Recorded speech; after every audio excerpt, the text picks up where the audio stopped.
Now we're going to send things out over to Sheena Loshuto, who is live in Providence tonight. And Sheena, we're already hearing that Providence police is already enforcing the city's parking ban.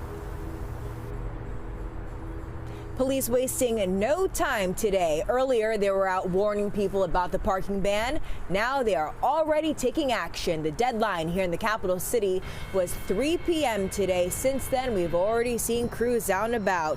The tow trucks and the tickets are out. Police on scene confirming to us this here is due to the parking ban. We took that video around 4:45 tonight. Meanwhile, we saw another police officer going up a street on the east side with tickets for cars up and down. Like most storms, people in the capital city have the option to move their cars to designated areas in the city. For example, here at Dexter Park, or you can take it to a parking garage so crews can plow the roads accordingly.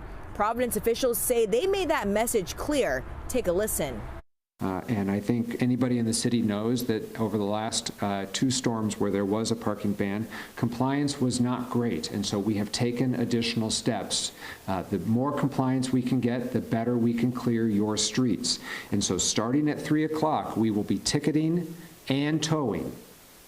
We have increased our tow capacity, nearly a 4-fold increase in the number of cars that we can and will tow in this storm. And now we wait and see what Mother Nature will bring. We'll be live in Providence for you over the next 24 hours to see what the conditions are like. Mayor Brett Smiley says crews are ready. The vendors are standing by right now. Plus, the city just got a new shipment in of sand and salt for the roads. Reporting live in Providence tonight, I'm Sheena Loshuto, 12 News.